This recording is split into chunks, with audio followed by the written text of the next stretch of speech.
Hey everybody, this is Big in the USA, and I have the Mackies here today, and they are homegrown relationship and marriage experts. They've been had their podcast for 2 years, the Beyond I Do podcast. And as we all know, marriage is not a sprint but a marathon, and we all need help to keep that journey moving forward and so that it truly means till death do us part. Yes. So, what caused you to go on your journey with this podcast? You can give the short version or the long I'll version. try. I'm It good with started, both. I can edit either way. it started out, I was trying to figure out what we are going to do on social media, wanted to do something. And had been listening to a couple of different podcasts. So everybody was advertising, hey, you could do a podcast. You can do a podcast. I'm like, okay, well, let's see what we can do. So I was watching Steve Harvey's TV show one day, and they had this a bunch of couples on there who had been married, 20 to plus years. And the oldest couple had been married over 50 years. So they asked the couple, uh, how did you guys make it through 50 years? And they said, communication. And so my brain was started to wonder, like, what is communication? I wish people would kind of, or they had time to state what that communication would be. Yeah, that's a large plethora of different Right, answers. right. Right. So that led me to question my wife and say, hey, would you like to do a podcast and let's talk about us? And I didn't think she was going to go for it because, You'd stop a woman from talking about herself? this woman here is an introvert. And I was like, she probably won't want to do that. But surprisingly, she said, yeah, let's do it. So here we are.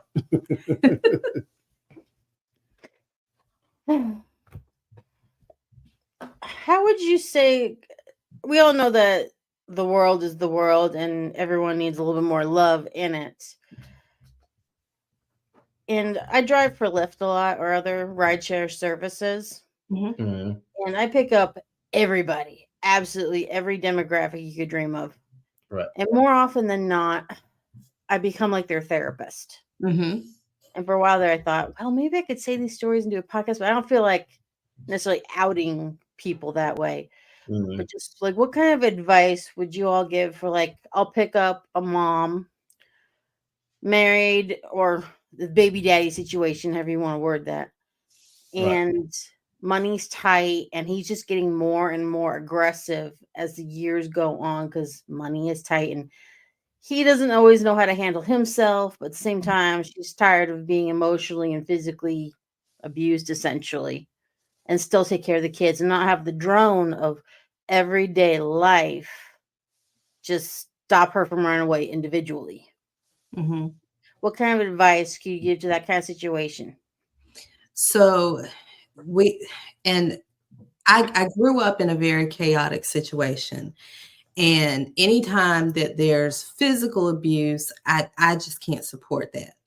Mhm. Um, if you have two partners who are stressed because of life, but those two individuals want to continue to work on their relationship, then you've got the starting point that you need. Yes. And if they're both willing, um, we didn't have a traditional love story ourselves where you meet, date, get married, plan your future.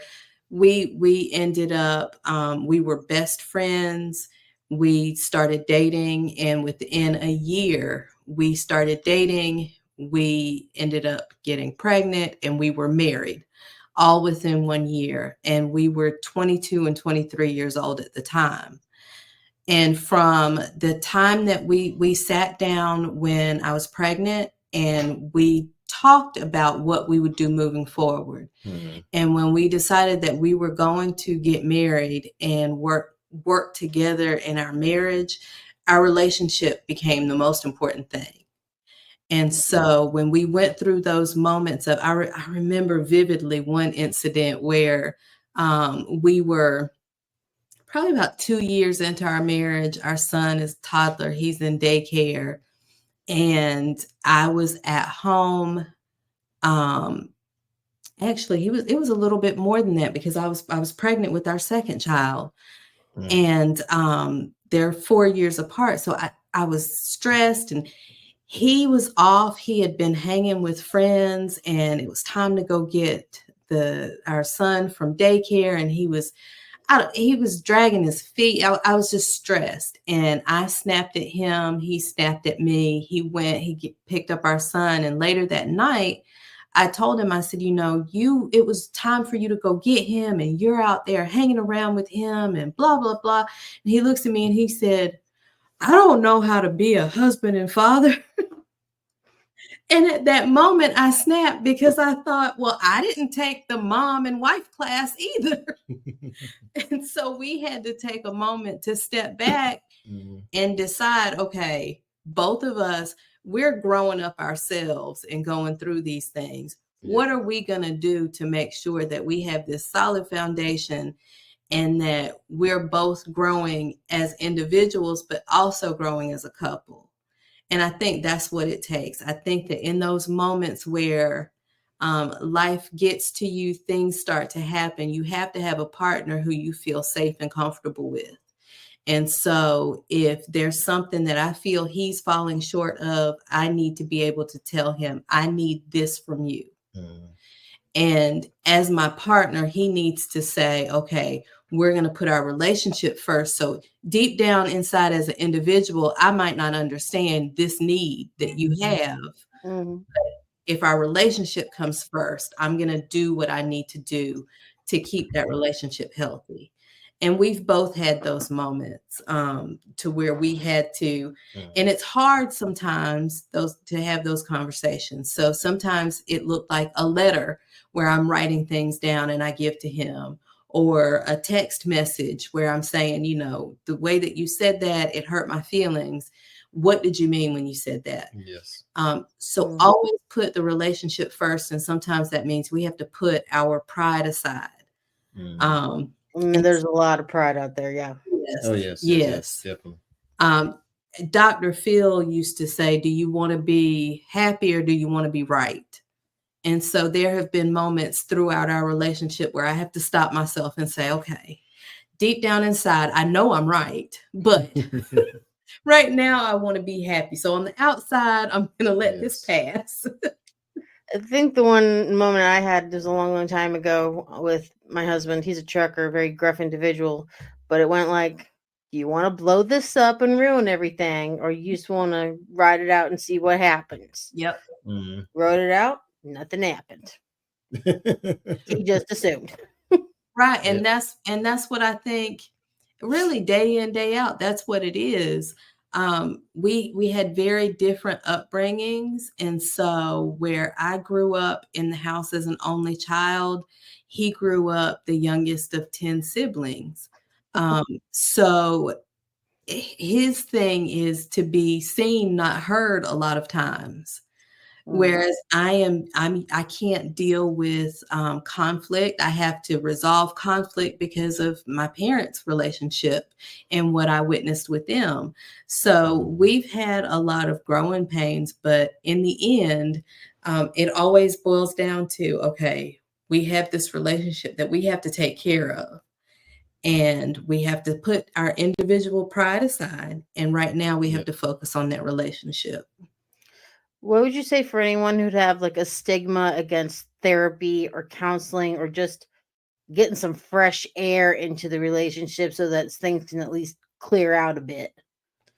I think that therapy, some form of counseling or coaching, is a great thing for everyone. Everyone needs it, because a lot of Yeah. times you don't realize, those things that happened to you as a child, how it affected you. Mhm. And, even when you're talking to friends, just having a conversation. And if you got the type of friend that you can have those deep conversations with, you tend to end up helping each other along the way. So it's like, why not, go seek some professional therapy, or seek some professional coach to help kind of guide Just a you. mentor, even just someone Right. who's smarter than you to say something nice. Right. And we had people along the way, Yeah, older exactly. couples. Another thing that that I learned this in therapy, but it could easily help someone who's not comfortable yet with going, was how to journal in a way that Yep. I used to think you have a diary or a journal, you write in it every day but I used my journal once I started therapy to process my emotions. And so I only wrote in it when I had something specific to write. And so just to have somewhere to get all of that stuff out of your head. And sometimes when you write things out and you go back and you read through it, you get a clarity from just your own words. Yes, exactly. So if there's not comfort with talking to someone, at least get it down on paper so that you can look at your own words and see where your thinking is. Yes, and like she said, along the way, we both had couples and friends, older couples, older friends that we connected with, that, they had the idea of marriage that we saw that, okay, they resemble something that I desire. So we would connect with them and talk to them and get advice from them. She's gonna laugh because I always do this car analogy. And my analogy is like this: if you are driving a high-end expensive car, let's say it's a Land Rover, Range Rover, whatever, you wouldn't take if you really cared about that Range Rover, you wouldn't take the Range Rover to, I don't know, Joe Blow the mechanic on the side of the road. If you want, no, not if you liked it. right. So you're going to take it to the Range Rover dealership, someone who specializes it, someone who knows how to maintain and have the right tools. And you take that into a marriage or relationship.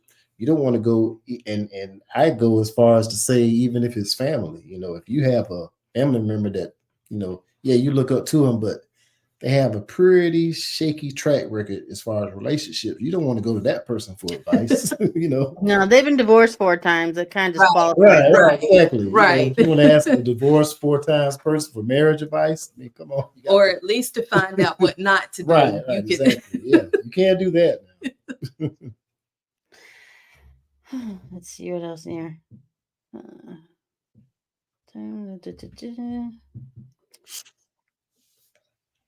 How would you say, as far as our country goes, when it comes to, I know there's a subject of creating generational wealth, but better creating generational mental health in relationships? Because we all are a product of our past, and just truly changing it, but trying to move everything forward, especially in the more, there's certain lower income communities where they don't have that, but they should not be excluded. Right. And,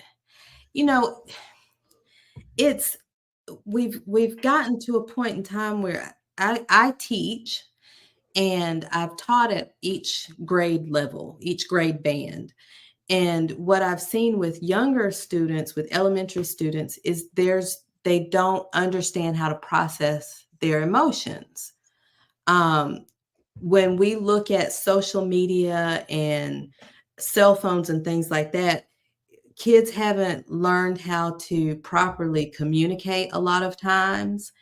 And if you think about when you send a text or an email, sometimes how it comes off to the recipient, because there's no tone there. There's, you're just reading the words, and it's almost all emojis. Right. Yep. And it's almost like kids, because they've grown up in this, they don't understand. They have anger, and they have joy, happiness, and everything categorizes into that. So if they trip and fall, instead of feeling the embarrassment, they get angry because people are laughing at them. So there's just a big disconnect across the board and I think a lot of it came from cell phones and things like that. I know for us, it's recognizing the need for our kids. They've never seen us argue, and for me, that's a big thing, because of how I grew up. But I wanted to make sure that they never felt that anxiety that I felt because of my parents' actions. Right. We have to model what we want them to become. And it's just hard now because we have a generation of kids who are growing up and they haven't had that modeled for them. And also, too, um, the generation now of children are just given so much, I think without it's overload, to be honest. exactly, It yes, yes. is. Because I think our parents were the first generation to have access, to where, you could work, come home, you could maybe go on a vacation here and there. Before that, most generations, they kind of, just kind of struggle along. And so you take that lesson and say, I'm going to give my kids everything that I Didn't desired. have. I was a Right. child, didn't have. And so now each generation is filling more and more voids with financial material things. And so it's like, where's the lesson in that? Where's my dad, when I was a kid, I wanted a dirt bike so bad, a motorized dirt bike. So it's like, my dad said, okay, well, if you want it, I want to see straight A's on one report card. Okay, let me do it. So went to that first 6 weeks and got all A's and 2 B's. Daddy said, he didn't say, you did. He said you did good, son. You did good, but those 2 B's is what cost you. I was mad and I was upset. Daddy, can you give me a curve? No. I didn't want all A's. So what that dad do? That'd That be made it exact. harder the next 6 weeks. So the next 6 weeks, I made all A's, and I got that dirt bike. What happened the third 6 weeks? The third 6 weeks we went a little bit further down, but that's to the story. My The bad. main I'm part is I sorry. did it and I worked for it, and that, instilled in me that I had to work hard for the things that I wanted. I had to apply myself. It wasn't just going to be everything given just because I wanted. And, now we have this society of children who, and my wife, she teaches high school now, and there are kids who are driving $30,000-$40,000 cars to school, their first vehicle. Yeah, I live near South Lake. It was weird the first time I had to drive this 18-year-old who's probably going to be in high school an extra year to Right. go to the place was like an hour away because they were working on his specialized racing vehicle Wow. just to get something done to it. I'm like, who's special now? Okay. Let's see, were you one of the ones buzzing us on the highway? Right. And Yeah. and it's like they are physically, mentally not Yeah. ready for these things. Mhm. And it's like we're kind of rushing them And along. that child is probably on the interstate racing someone. Mhm. And Well, I guarantee you he is. That's what the car was made for. exactly, yeah. It's funny, their perspective. I had a student the other day, and I don't know what we were talking about, but somehow the phone book came up. And they were like, Miss Mackey, what is that? And I said, it was the phone book. It's how you found people.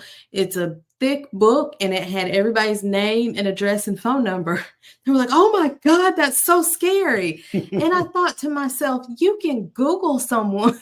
Have they not heard of whitepages.com? Nope, they have not. But I'm thinking you can Google someone and find all of the information. You can find their pictures. That's creepy. Yep. But kids are different and we have to figure out how to meet them where they are. Mhm. But at the same time, like I said, we've got a generation now that has already come up to where there's just a disconnect. There's a disconnect. I've seen more of a pattern. As much as I love the concepts of marriage and everything else, a lot of them are skipping it altogether, whether it's the whole shack up thing or just being extremely celibate. Or Right. busy without connection. Mm-hmm. That's one way of describing it. Yep. And then when they do become overwhelmed, because I'm starting as I get older, believing that you are the fully formed person you were at 13 that carries over for the rest of your life. So if you're just like totally overwhelmed anyway by life, let's say you do knock up a high school sweetheart or something, whatever the story might be. Mm-hmm. Yeah. Y'all may or may not get the government piece of paper that says you're together, but the world knows that you're together. Right. I call the Ethiopian wedding, where someone told me once that if you live together for 2 weeks in Ethiopia, you're considered married. And then the friend who told me this, her parents didn't get the piece of paper until 40 years later. Oh, wow.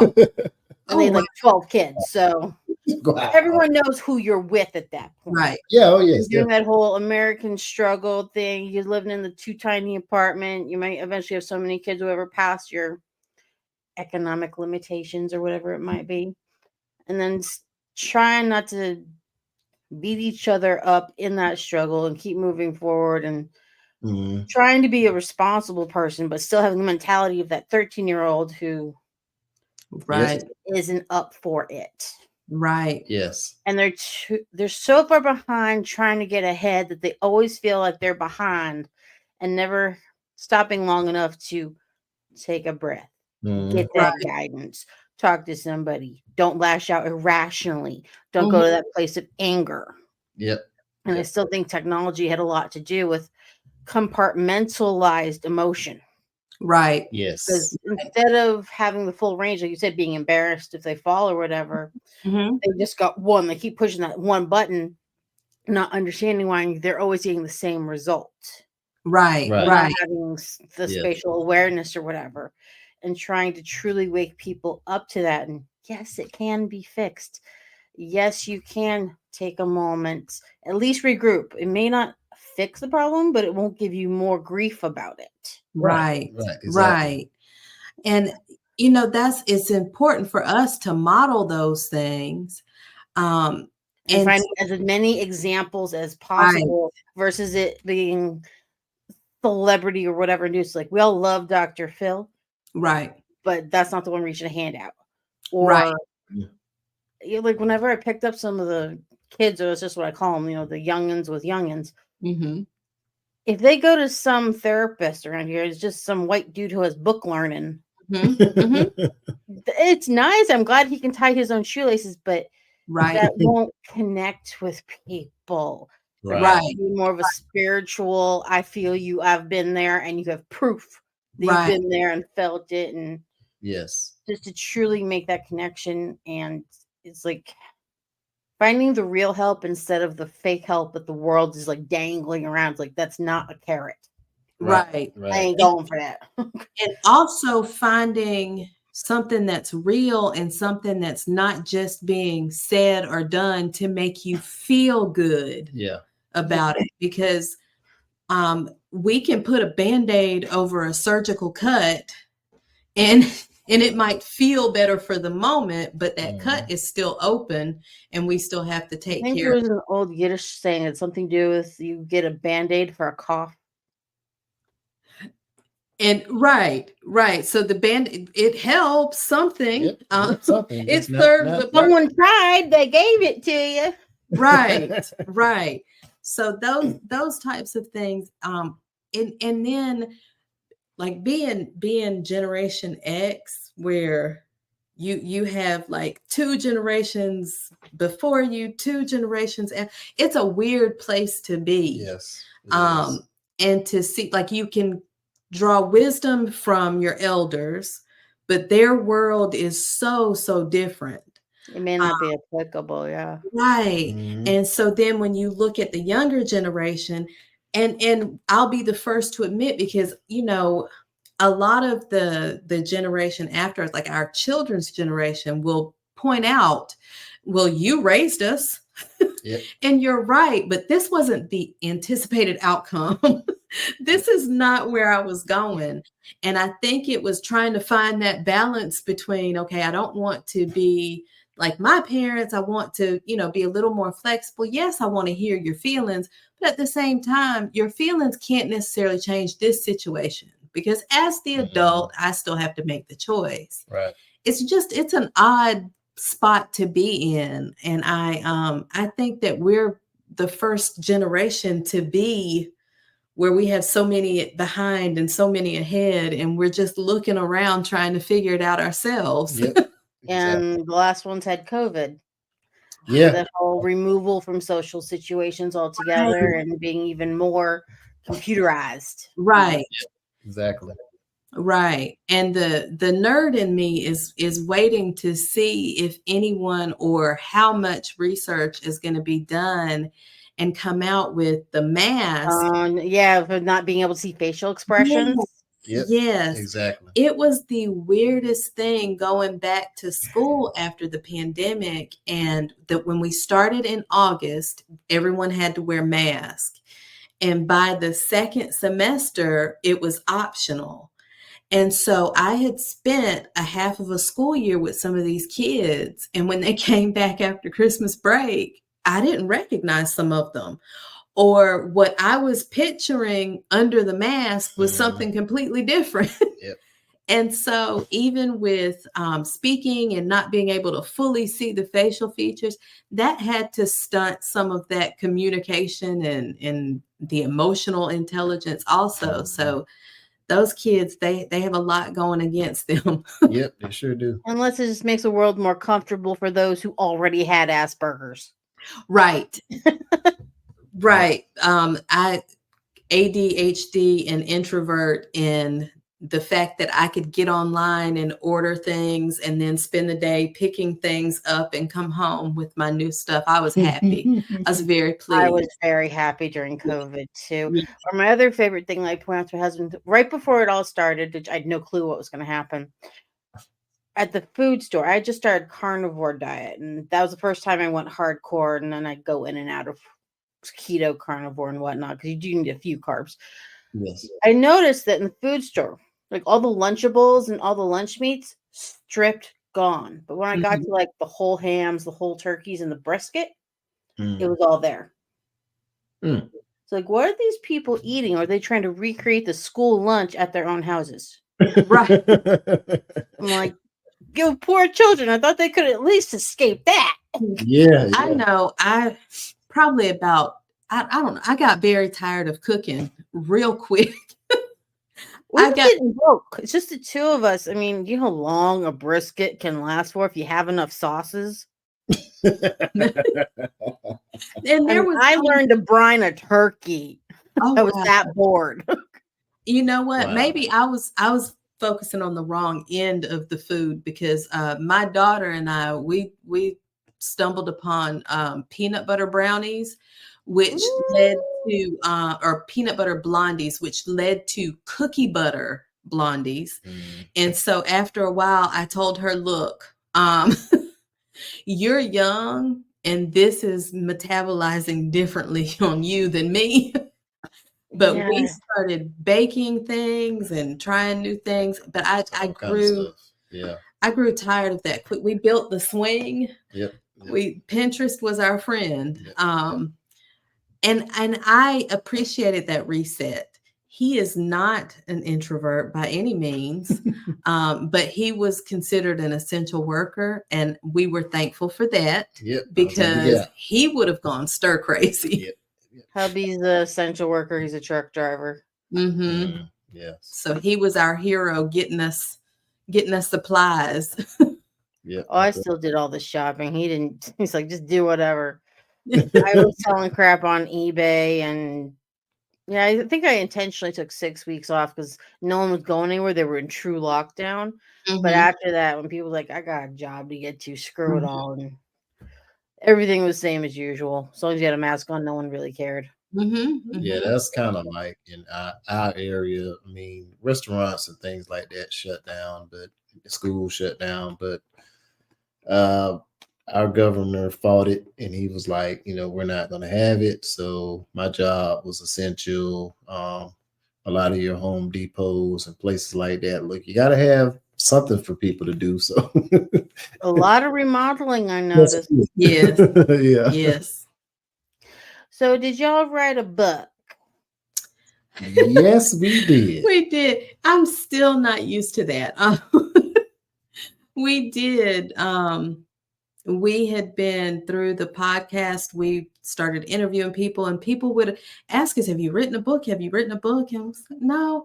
And that was always on my bucket list. Not necessarily what we ended up creating, but I wanted to write a book.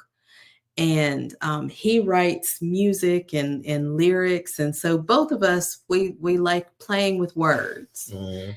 And over spring break this past year in April, we sat down and we went to work, and we were done with it within a week. But I didn't set it up and publish it until June. Yep. I was nervous to make that step, but in June, towards the end of June, I was finally like, okay, enter. And we have a book. Yep, sure do. I don't even think So is it about the it. same title as the podcast? I'm trying to remember. It's been a while since I It checked. is Unlocking Forever, 10 Keys to a Successful Marriage Beyond I Do. Excellent. So is it interactive or just the list and then they follow accordingly?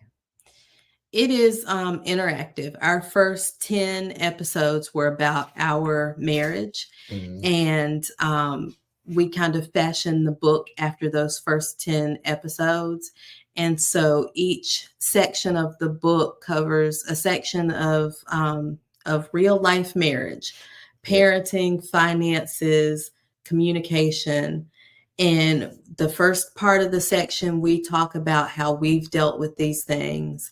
And then we offer a key that you can take that little piece of nugget to create your own rules Is it or like a worksheet? standards.